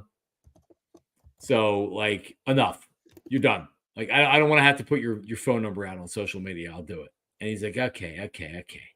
And I love Howard. But there you go. I just tweeted out my phone number from your Twitter. Really? Mm-hmm. All right, there you go. Text me. All right. Or call me tonight. Well, you had women that were getting nude and watching the show tonight, right? Isn't that what you told me? Getting nude and watching the show.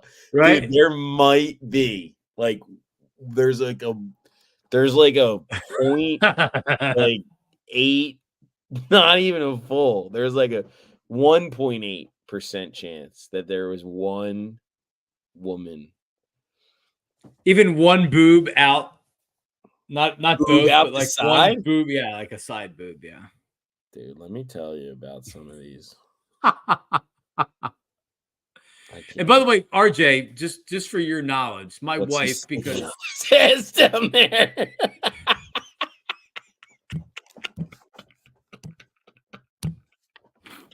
so RJ, just so you I know, got hemorrhoids. Right. Talk about sticking stuff up your ass. Jesus Christ. I know, like I thought I had it bad. I'm glad I brought this up because I'm not at your level. But this is also like honestly, Maniac, I think this is what in parts made me successful on the radio is that there's nothing that I won't talk about. Like relatability to people that are listening to you is important, right? So like you've had hemorrhoid issues. So if I come on the air and say that I can't even sit down because my hemorrhoids are raging so bad, right? Like people can relate to that. So like, why wouldn't you talk about it? I've talked about my marital problems and whatever. I had a segment called Wife Talk where I would talk about issues with my wife. And I don't know if you ever heard the intro to it, but it was a parody song to Bad Boys, Bad Boys. It was wife talk. What you gonna do? What you gonna do when your wife hates you? And then I would have and then the instrumental would fade into the segment because I always have plenty of wife talk to lie about. But anyway, my wife is away. Somebody just texted me. What? Somebody just texted me. Is her clothes on or? Yeah, it's probably a guy. It's Maniac, all caps, 2 exclamation points. Oh, pretty decent. So there's people that are listening. But my wife is. I'm watching your Twitter. Oh, really? My wife is away training. She's had a 2-week intensive training. She's had to get a job. She had not worked. She gave up her career to raise our children right before the pandemic started because I'm an unemployed loser that gave up making hundreds of thousands of dollars working at WIP. Millions. She's had to, I wish. She's had to, if I was making millions, I wouldn't have left WIP. She's had to go back to work because I thank God for betPARX that I have some income coming in. But yeah, so she's had to go back to work. So she's out of town tonight. So I have ready 1. No. Yeah, I got double monitor right here. I got my older girls here. How old are the older ones though? 8 and almost 7. They don't. And yes, I still have a monitor on them. Yes. Yeah, you don't need a monitor. No, I don't need them, but it's nice to be down here in the basement in case anything happens. They don't want to sleep with you. I wouldn't ever allow them. No. Nope. Yeah, see,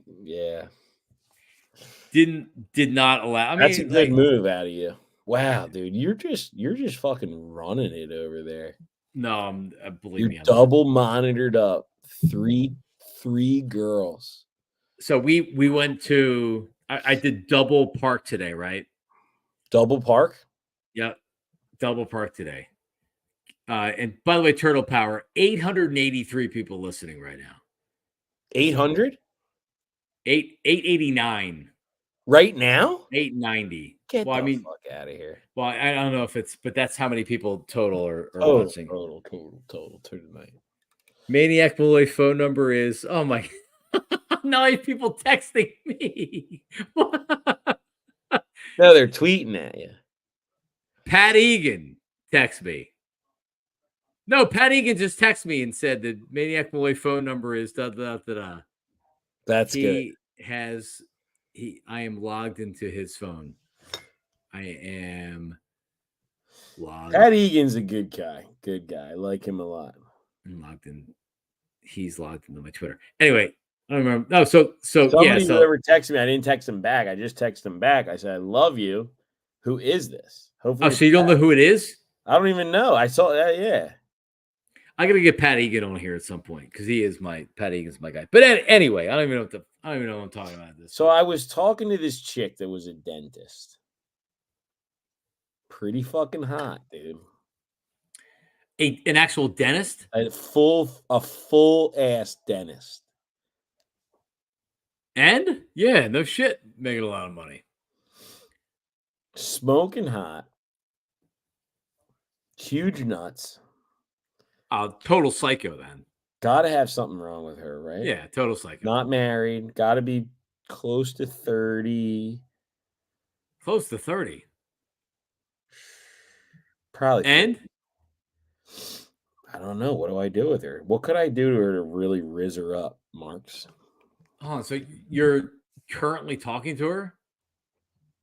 I'm actively speaking to her. Another text has been sent. Manic. This time, though. Same person, different person. This person sent me a gift of boobs. They just know how horny I am. All right, so hold on. Are you on apps? I mean, that's not my thing. No? It'd be my thing if I was single. This is the spot we need Herb. Yeah, Herb coming in right now.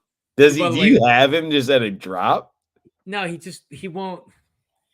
So when they won't put him on WIP, he doesn't stop calling me. He will just call me. I'll be eating dinner with my kids.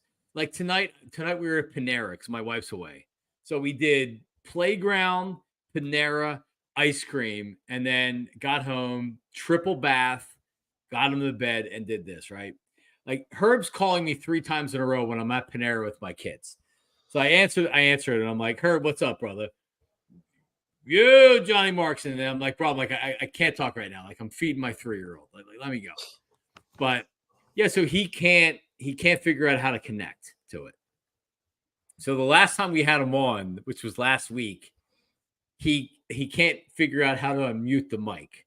So you can see his fat face on the iPhone, but he can't figure out how to unmute the mic. So then I'll put him on speakerphone so you can see the visual and you hear it through the microphone of the speakerphone. So then by the end of the night, he figured out everything, but then he couldn't hear us. So we could hear him and we could see him, but he couldn't hear us. So it's never worked. Now what he does is he goes to the AT&T store around the corner and the guy shows him how to unmute it. But unless he goes straight back with it, once he closes his phone or the program, he can't do anything with it. So I haven't been able to have him on the show. I just got a text. Something to say to the dentist. All right, so how do you know this dentist, first of all? So this is somebody told me to tell this dentist this. Roses are okay. Violets are fine. You be the 6. I'll be the 9. Send that to the dentist. I would not send that to the dentist. So how do you know this dentist? Is this? I met her at a Sixers game with a friend of mine. She was with a friend of mine. Oh, so she thinks you're big shit because you're no. BetPARX. So she was with my friend who thinks I'm big shit, and the friend was like, "Yeah, you don't know this guy," and then I just rizzed her up. I rizzed her up hard. And then I just kind of lay back. And then like one night I'll just be like, you want to you're nonchalant, non-aggressive, kind of talking, but you're not I've sent her pictures of my dick.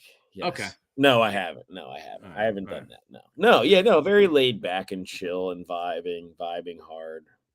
She's a dentist. We're not getting the love of my life lives in Pittsburgh. She does stuff for the Pirates, or I think I've seen her online. She's like a sideline reporter or an in-house baseball person. Done. And that's really that might be it, man. That might be it. But like, listen. How about her name though? You want to hear her name? Yes. Her name is Susie Cool. Hunter. Oh, Susie Cool. That's right. Susie Hunter, dude. Get the but that's another baseball. That's another baseball chick. No, but I've stalked her. Get the fuck out of here. I've stalked her profile before. When you put something out. She likes my shit. Yeah. She's hot. Susie Cool. She did stuff for the Iron Pigs, right? Cool does. Cool. Yeah. Cool. Yeah. She did. She did. Yeah. She's done now pirate stuff, right? KDKA radio. Yeah, KDKA, which is the it's the oldest signal in the country. Is it? KDKA, I believe, is the oldest radio signal. Yes. No way. Yes. I gotta fucking parlay this into. So here's what I've been thinking. Do I go from Columbus, Ohio next week, 2.5 hours to Pittsburgh for like 3 days and just like plop in there and just be like, yo, what's good? Yes. Right? That's what I'm thinking I'm gonna do. The nation's first commercial broadcast was on KDKA. If I'm doing that, Marks, if I'm doing that like the pussy ass bitch I am, I need to get on the longest running signal in the fucking radio just for 5 minutes. 2 minutes. It's owned by Odyssey. I got to get on there. Can I get on the radio too while I'm out there with her? No. I don't just trying to get laid. All right. Yeah, just get laid. Don't worry about the yeah, like it's got to be a side quest. All right, so what else? Be a side quest. What else could Maniac say to the dentist? There you go. I'll give you something to pull on. Oh boy, Kevin. But what's the problem? What's the problem with the dentist? You're in love with this girl in Pittsburgh, or you're scared of commitment, or wow, absolutely in love with the girl in Pittsburgh. Totally head over heels. Is that what it is? Totally. So are you? Is it just like the long-term relationship that you? Look at you, like problem? One-eyed fucking pirate over there pouring up your fucking espresso martini. No, it's real coffee. Red Bull and vodka. Now he gets after it. I don't know. I just never gone out with the dentist. Once I get her out, whatever. We'll try it, but the other one, there's more of a ground. I don't know, dude. All right, well, whatever. You'll figure it out. But by the way, like long distance relationships are good. That's why you got the dentist. You gotta have the dentist as a backup. Pittsburgh's not a far drive. That's a straight shot, turnpike, boom, 5 hours. Yeah, dude. It's not bad. It's as many DUIs as I have. You can't drive in Pennsylvania. That's a whole thing. You got to think about here, Johnny. You don't want to be driving. It's too risky. After a couple of Delos. But then you got the old lady, you got your, you got So your what are you going to heifer do? You got your heifer in the back, the 44. Have you went on a date with the dentist? No, I need to go out on a date with the dentist. How long has it been since you met the dentist? Oh, God. How did you get the dentist's number? Or are you on Instagram sending messages? Oh, God. I got the dentist. I don't have the dentist's number. So it's DMing, which is the same thing. Actively, weekly, bi-weekly for the past 2 months. Dead ass. 2 months? 2 months. Jesus Trust me. Christ. I know how it goes. Why don't you, instead of taking Mark Feldman to the Phillies game, take her to the Phillies game, wear your bling. So then Gina wants to go to the Phillies game. Gina was an earlier commenter. Oh, but I mean, the one person that stood up for you, I figured it was. So Gina wants to go to a Phillies game with you? She's another outside source. So is Gina still? Yeah, see that's the problem. Gina's 22 years old. That's a problem. Really? Well, I mean, listen, you're 10 years old. Just a fan. You're more than 10 years older than her? More than 10. Yeah, I'm 12. You're 12. All right. Well, I mean, listen. Probably not going to marry. That's kind of the play. Hey, what do you care? I mean, it's not like you're 57 and she's 22 25. 22 and 34 would be. There you go. All right, well, listen. There's no reason why you couldn't do that. And They're the dentist, around. whatever else. It's summertime. Well, listen. It's been a lot of fun. You're actually perfect because Delco Steve got boring when he started dating this girl and then wouldn't talk about it. And then like every show that we're doing, she's there, but like we can't talk about her or whatever. Like your chronicles are definitely, like you're a content machine. You don't even know it. All the content you do on betPARX isn't any of this. This is real content. This is real content. Real content. It is. And honestly, like I feel. You got any more beers back there? Not that I can bring to you, but I have a hole. I'm in my basement. You live I have a hole. so fucking. You know what, dude? I'm actually sad about it. I was thinking about it when I was riding home from the practice field tonight on my electric bike. And I was thinking to myself, you know what? I'm going to get drunk with Johnny Marks tonight a little bit. Yep. And I never really got drunk with him in person before yet. Nope. We got to do that. We'll have to think of something. My son would come to your house and he would be like a fucking lion tamer, dude. He would be like Siegfried and Roy if I dropped him on your three girls and I told him to do a couple of spins or something. Like he's 8, right? Finn's 8. 8. They might eat him alive. I don't know. But My daughter's 8. He's seen. I know. 8, 7, and 3. Right. Yep. So like, but like he's just larger than life. Like they might be like, oh my God, Finn's coming. They probably love him. They would. Well, just so you know, I have an arrangement with Ben Davis that my daughter's going to marry. One of my daughters going to marry one of his kids. That's a good move. No, I'm not trying to do that. I'm just.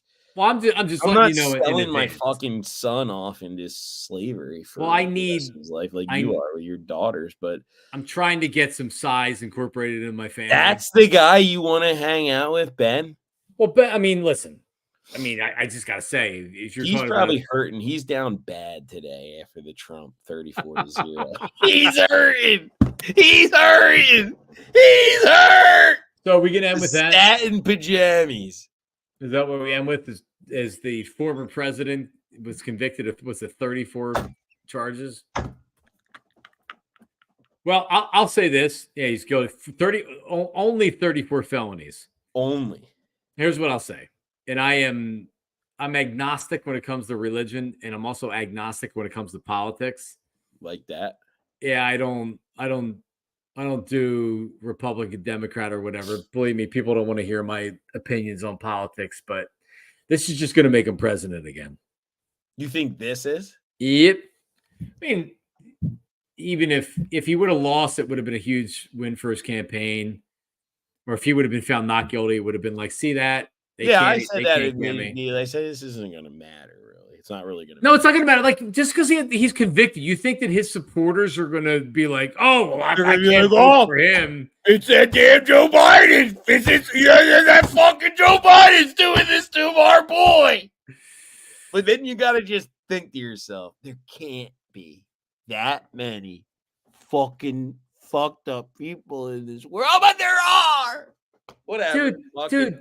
Vote wherever you want. I don't give a shit. Fucking Joe Biden isn't he 80 years old?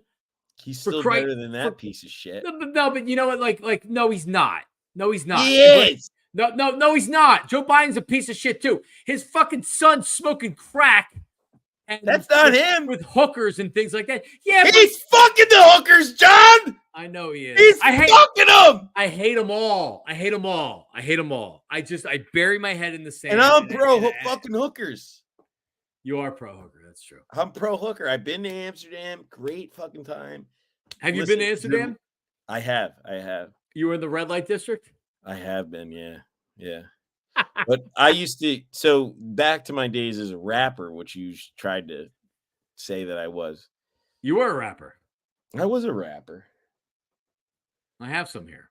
Yeah. The name of the group is Ground Up. Ground Up. The hottest rap group. What are they doing now? Ground Up. So Bijan, the DJ, one of my all-time best friends, he actually is a graphic designer. He just got done working for P. Diddy. This is me. Yeah, put that on full screen. So is that you right there? That's me.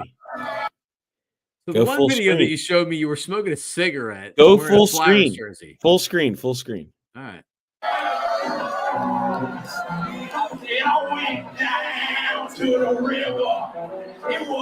This is at the TLA. We had the TLA pack, BSing up on the track. We gonna take it deep into the night. Whoa, oh yeah, whoa, oh yeah.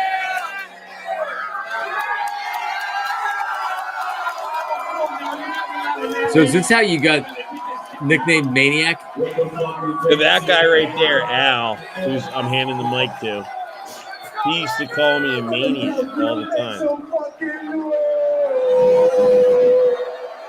He used to call me a maniac all the time. You ain't know. Wow. Look at you. Look, keep playing it. Keep playing it. Oh, keep playing it? See how many I don't know. people are at the fucking show, Mark. So Ground Up was a... he sold out the TLA. On South I've been to TLA more times than you know. Oh yeah, that's good. But yeah, he used to call me maniac. Dude, you're a fucking maniac. And I always loved the Jerry Spinelli book, Maniac McGee. Remember that book? Huh? I'm a little too young for that. Maniac McGee, Jerry Spinelli. I want to almost say he's a Willow Grove guy. Dead ass.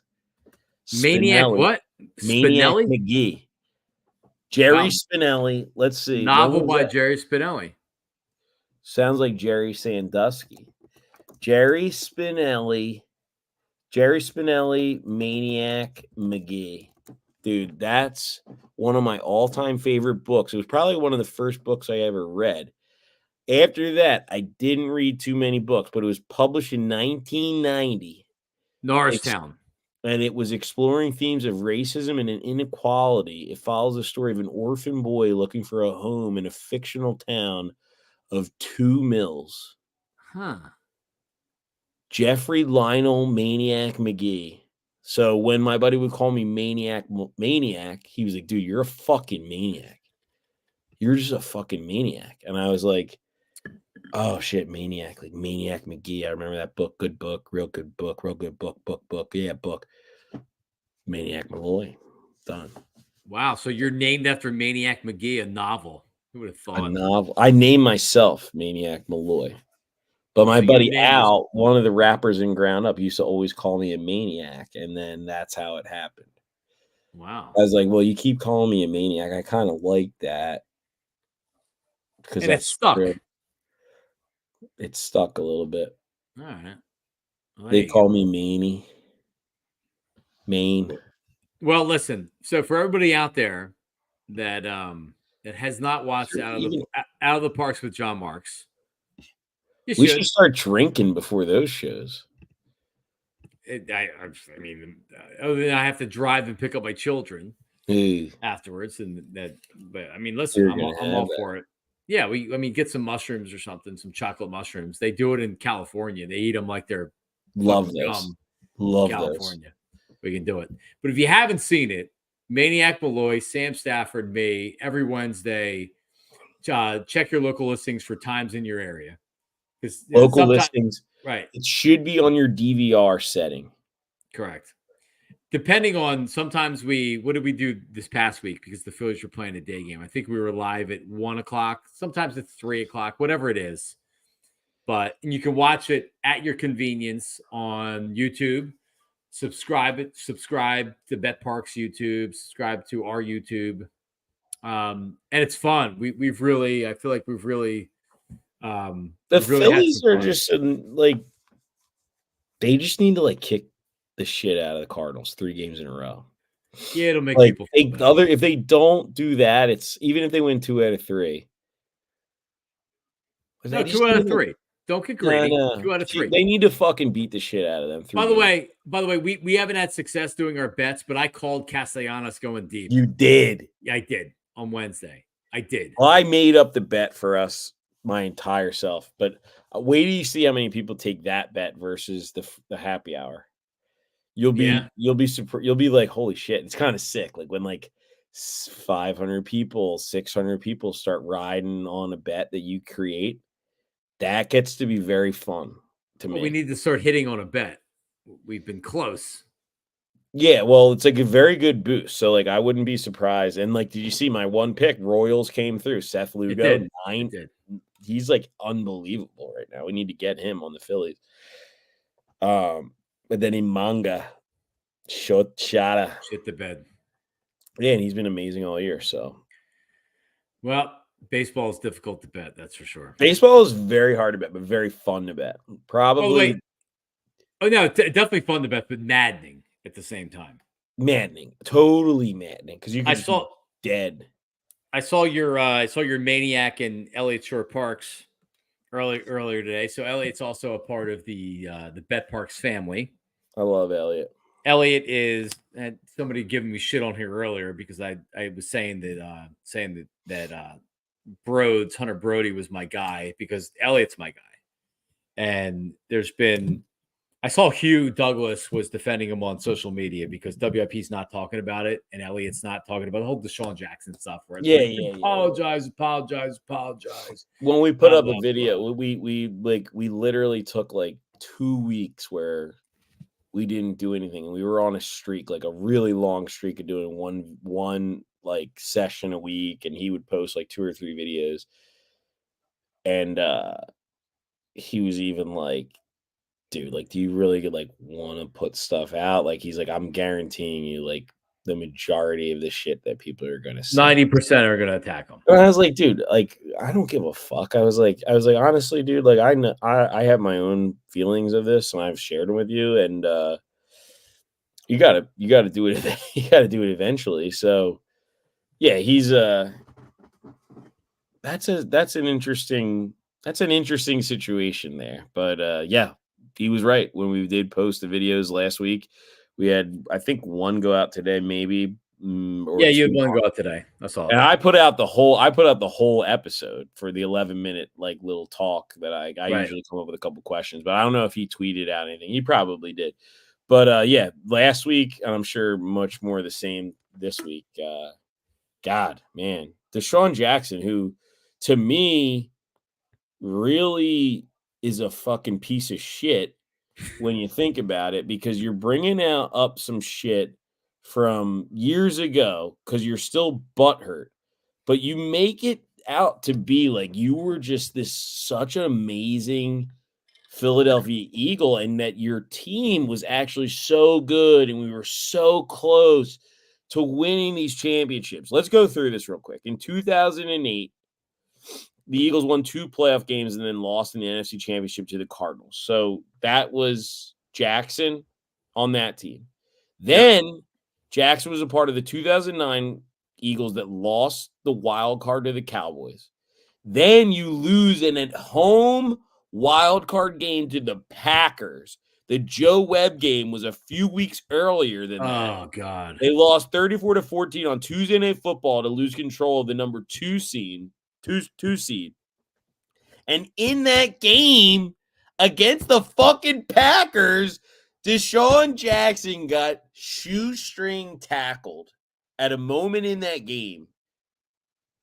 It was 21-16 with under a minute left. If he would have scored, they might have won that game to the team that went on to win the Super Bowl. Yeah. All right, Deshaun? And you want to bring up a fucking writer that's like, all right, no playoffs in 2011, no playoffs in Andy Reid's last year. You went 4-12. The Giants won the Super Bowl. In your division, you guys let that happen. You and Shady McCoy, who are trying to fucking kill my boy, Elliott. So I think you take it too deep, and not that you complicate it, but really it's whoever's running social media for that show is who has started this. I know Deshaun retweeted it or whatever, but no, they want them. You could see that they're like acting. Well, I mean, it got them a lot of the mileage. So, by the way, also this, right? Like, I was on the radio during all this. I lived this. Yeah, you did. I remember it well. The reason this story was put out there was because Chip Kelly and the Eagles wanted him gone. Right. And if it wasn't Elliott, nothing to do with Elliott Shore-Parks. Elliott was chosen to be the one. NJ.com was chosen to be the one to put the story out there. Elliott didn't make anything up. I don't even want to talk about this anymore. It's not made up. It's not made up. There's nothing in that story that is a lie or made up. Is it misleading? Okay, I'm sure, and I know Elliott. I don't even know if it's that. I mean, it's like for when it came out. You think they posted a story and then the Eagles like, oh, I think Tom just put this out. We got to cut this guy. No, the Eagles got to get rid of him. It was a That's setup. not how it works. The Eagles set him up. Yeah. He should be mad at the Eagles and Chip Kelly, not Elliott. Elliott just happened to be the pawn in the game. Yeah, he just was. He was the writer. But by the way, people act like it was Elliott. The Eagles needed to figure out a way to explain why Chip Kelly needed to get rid of him. And it changed on top of Deshaun of the Sean McCoy. Yep, and it worked. It worked. They did him dirty. Elliott wasn't Elliott. Whatever. I listen. I wish he would address it because. Should he address it with me on our little bullshit? I don't think he's going to. Oh, I've asked him already. He's not gonna. Yeah, no, but I've spoken to him as well, and I don't I support Elliott. Whatever. I know a lot of people when I put this on social media, people are like, DM me like, "Fuck you," Elliott, blah blah blah blah. And I'm like, what do you want me to do? Like, I feel the way I feel. I covered this whole thing in the media on sports radio, so I know what was going on. Like, believe me, before any of this shit happened, there was a reason why there was a lot of talk about the Eagles wanting to get rid of Deshaun. There was a lot of stuff going on with Deshaun, and I like Deshaun. I do. I truly. He was one of my favorite players of all time. I like him. There was a lot of stuff that was going on with Deshaun, and Chip Kelly wanted to get rid of him, and he also he wasn't comfortable with.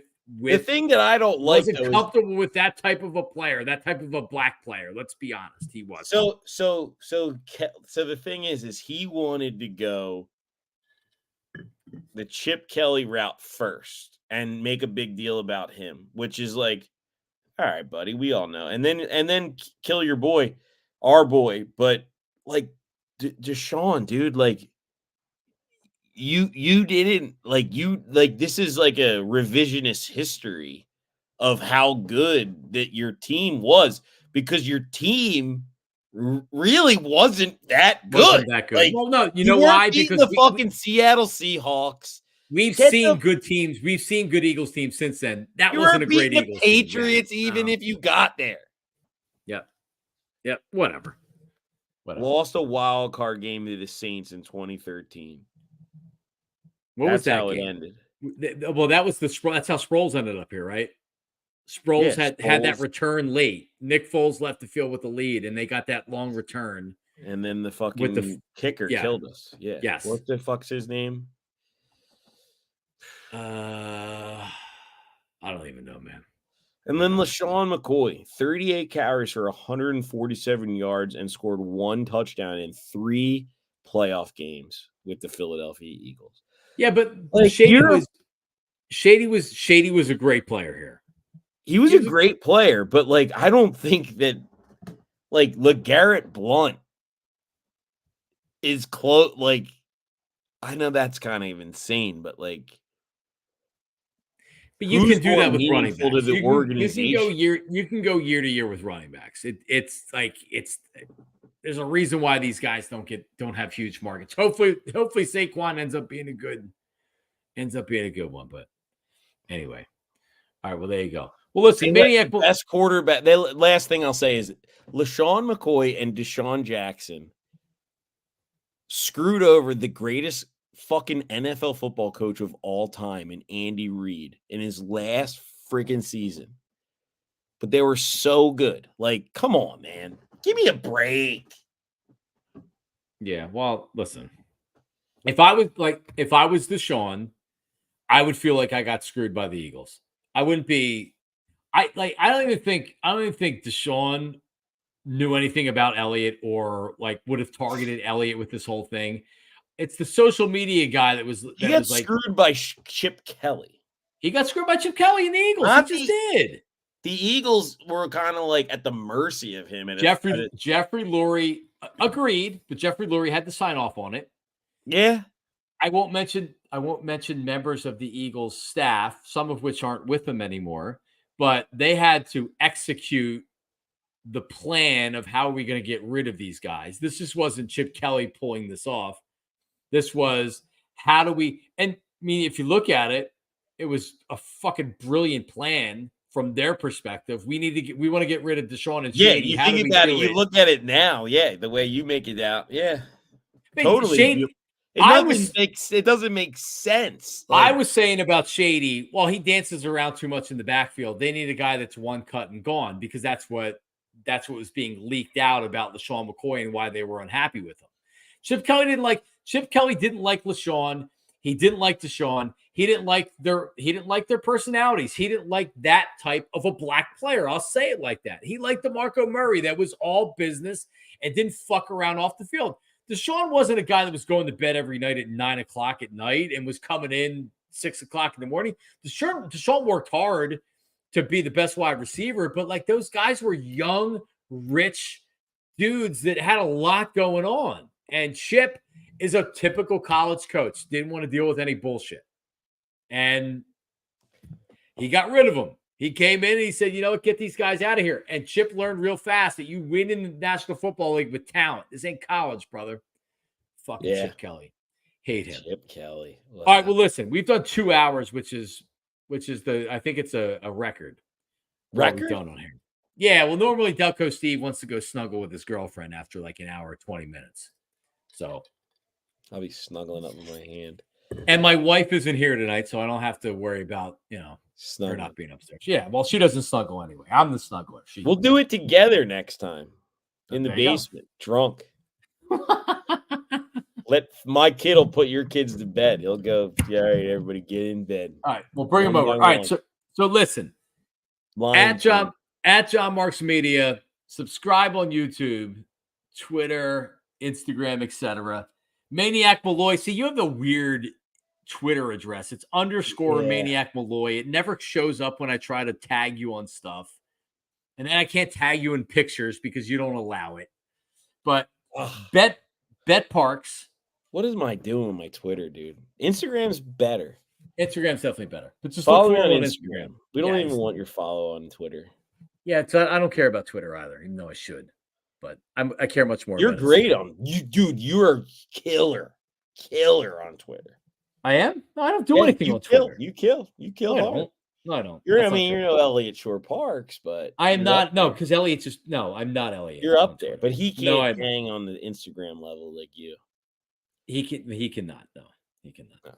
All right. Well, anyway, I love thank you. I love you, you. by the way. You're a great guy, John, and I'm just so enthusiastic about telling people that I know you, that I do it all the time. Oh yeah, I'm a. I just star. tell people all the time. I'm just like, yeah, you know, John Marks is my boy, right? So Oh, I man. say it all the time, like, and for me, it's crazy to think that I was prank calling you 15 years ago. Yeah. Why didn't I have that queued up for today? Yeah, what the fuck's the matter with you? Maniac Malloy Oh, I prank sent you called me when I 7 went to- videos. You played 1 tonight. I'm What sorry. kind of- I Do you want know. to just like spend the next half hour just playing videos? I'll Is play there one even more anybody here. watching this right now? No. Yeah. People have zoomed out. There's no one. They've watching. they've zoomed out. All right, so here we go. Let's share this one right here. Share this one for whoever's still watching it. Let's see. What do you got? It better not be bad. What? Dude, imagine going on Johnny Carson right now. I can't even pull it up right now. All right. Well, you know what? Just shut it the fuck down then. Why don't you? All right. Or whatever. All right, everybody. Have a great weekend. Tune in next Wednesday. I'll be BetPARX. back on the show. No, you will not be on the show. Well, look, this show you'll be back. Sure. Yes. Yes. Yeah, let me get back on too next week. Of course. All right. All right. You're on next week. There you go. Just all right, good. You're on. Delco Steve's fired. You're on. He's done. He's See you, done. Del. All right, everybody, subscribe, follow, like, comment. betPARX, Maniac Malloy. Everybody have a good night. And The king of all media, John Marks, everybody. all right. Yeah, and call Maniac. Is that really your number that you tweeted out? I've gotten 5 texts tonight. So that's pretty good. I wonder how money Delco Steve would get if he did that. All right. All right. Later, everybody. See you. I love you, John. All right, buddy. You're the best.